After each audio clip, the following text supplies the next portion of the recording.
Hello guys, welcome to a new video, and today I'm going to be sharing the top 10 best video games of all time. A little announcement, I just made a French channel, and y'all might be asking why, but the reason is I live in Senegal, and here we speak French and Wolof.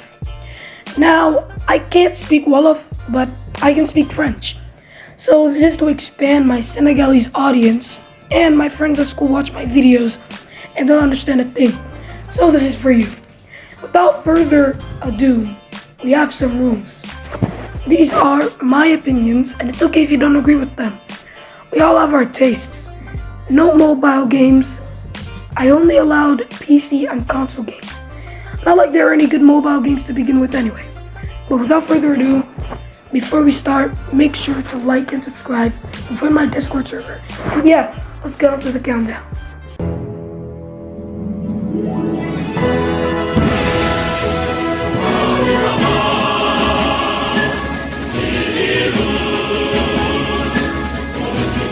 Number 10, FIFA 09. Now, don't kill me already, but I like soccer and I really do hold this game to my heart.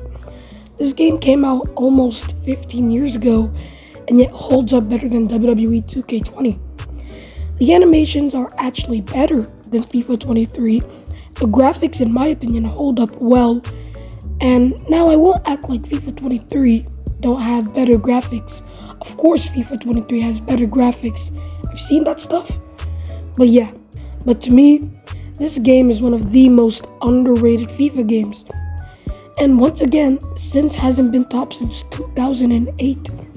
We have had close games to beating this, like FIFA 10, which was an amazing follow-up, and another great FIFA game, FIFA 14, FIFA 16, FIFA 19. But once again, these are just close to being FIFA 09. FIFA 09 is such a gem of a game. It's kind of crazy. I really love that Xbox 360, PlayStation 3, and Wii era. It was really fun era to be alive as a game. Xbox One and PlayStation 4 couldn't touch. Even Series and PlayStation 5 can't touch it. This was back when EA Sports weren't money grabbers. Sims 4. Sims 4. The day there is a game better than FIFA 09 is when aliens bring their technology to Earth. But let's move on to number 9.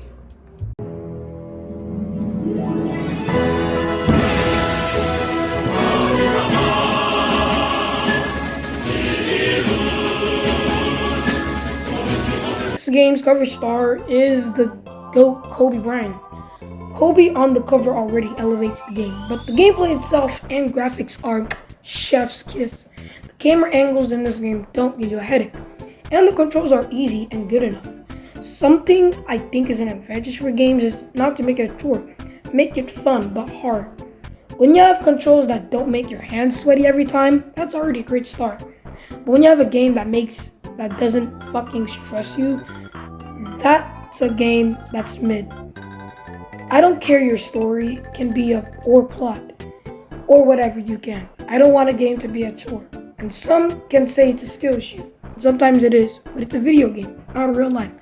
I mean, if I couldn't do a fire by myself, sure, that's a skill issue. But making a fire hard in Minecraft, by the way, that's just an example, it's not hard, trust me. But if they did, imagine how much credibility they would lose in Minecraft. NBA 2K10 also has an amazing roster, as it should. 2K was at its peak during these games, and they made this game with such simplicity and made it work like a charm. No offense to NBA 2K23, but just because you have all this cool stuff doesn't make your game amazing. If you just made it as simple and not so complicated, you would probably have an amazing game. I think NBA 2K10 is once again another game that hasn't been touched for the NBA franchise. And yeah, let's move on to number 8.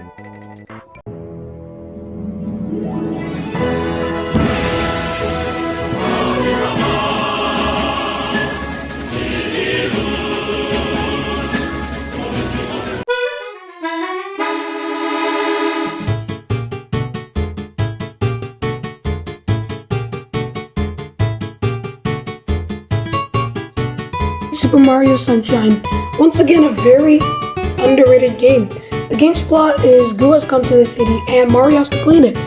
Yeah, I know doing chores is boring, but in this game, they are creative with the animations and story, making the game more fun and adding story to it. I really love the beginning to the video game, by the way. It was really fun and was able to use its plot usefully. We have great models like Mario, all Toad characters, Bowser and Bowser Jr., but they did Princess Peach dirty. I could accept this model for Paper Mario, but not for Princess Peach in Super Mario 64. Some animations are pretty rough, but this game is pushing 2 decades old now, so I can see why graphics in Super Mario Odyssey and Galaxy are a hell of a lot better. This game has such a mediocre plot, but is able to use that mediocre plot and make a fun game out of it. But let's move on to number 7. Y'all are gonna like this one.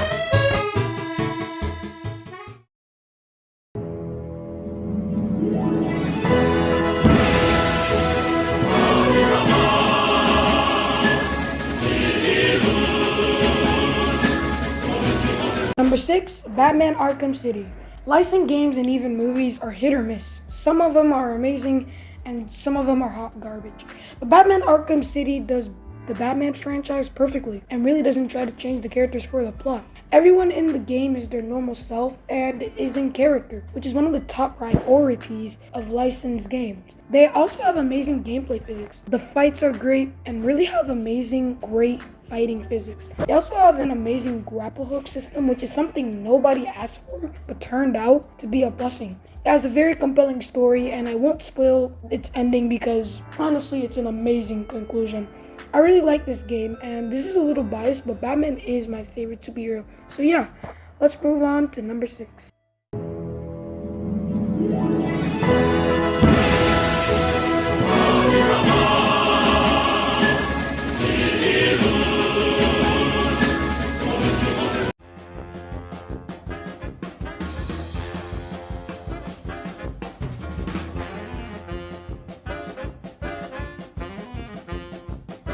Number 6, Cuphead. Cuphead has a compelling story and is the definition of how a game should be, honestly. Yeah, it's hard as hell, but it's hard enough to make it fun as well. And yes, I know it can make you rage, but that's kind of the point of the game too. It has really creative animation. And honestly, y'all know I'm a cartoon reviewer, so I really like this style for a video game. The bosses in the game are very good and have amazing models. Each one of them have unique attacks and are pretty fun to play against, if you ask me. I'm not gonna lie, I kind of forgot this game when making the list, but thank God while doing some research, I just remembered Cuphead. I was gonna put Mario Odyssey here, but Cuphead kind of solos that game. Yeah, kill me in the comment section. Cuphead is what a story video game should be, and honestly, I give it props for that.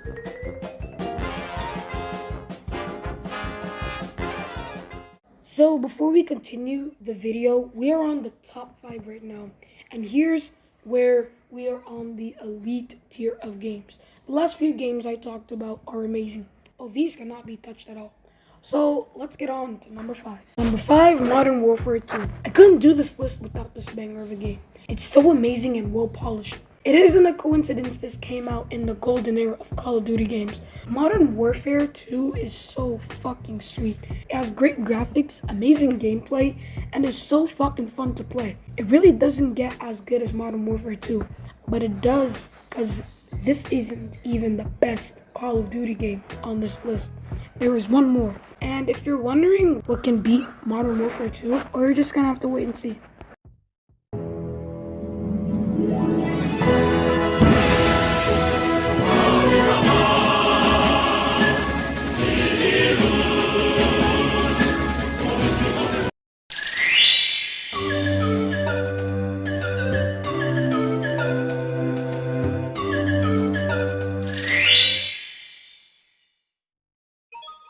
It's me, Mario!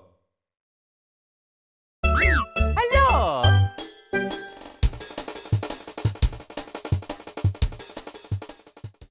Number 4, Super Mario 64. I was gonna put Mario Galaxy here, but I'm starting to realize the greatness of Super Mario 64. And to be honest, that alone deserves to be its own idea. Super Mario 64 is the base of Nintendo 64 games. It changed up 3D Mario games and put Nintendo on the map again. It had pretty bad graphics, but it had great gameplay to cover that. I have made up my mind. Super Mario 64 is the greatest Mario game of all time. It has an amazing soundtrack, very iconic.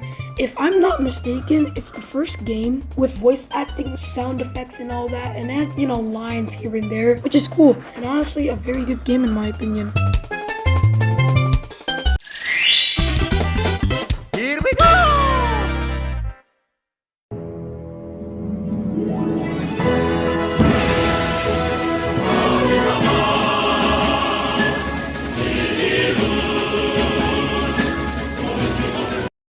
Number 3, Call of Duty Black Ops 3. This game is, simply put it, legendary. This top 3 was hard to make. I had a hard time trying to make this top 3. But Call of Duty Black Ops 3 came out during when Call of Duty Ghost came out, which sucks. We are here to praise the greatness of this game. Amazing graphics, and that story is so compelling. Now a little rant. I fucking hate Black Ops 4. And I don't care if it has some good qualities. But honestly, the Black Ops series was amazing. Black Ops 2 even deserves some praise because that's also another really good game. So let's move on to number 2.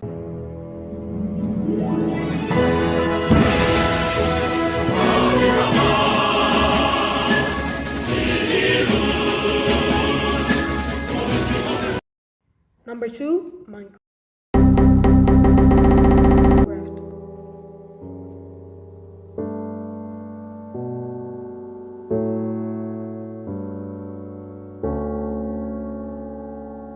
I'm biased, but this was my first video game I ever played. But even if I wasn't biased, I still would have put this game here. This game is amazing. It's endless. You can never complete it. You kill the Ender Dragon. For a Gilbert! Yeah! Oh, you killed the Wither?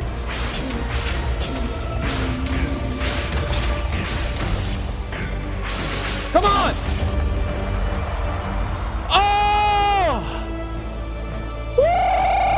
Water shade. That all already? Or go feed your dog or something, or water some plants. I don't know. You can't finish it. There is so much left to do. If you don't want to play survival, you have creative, where you express yourself on what you want to build, and you can build amazing builds. Thank God.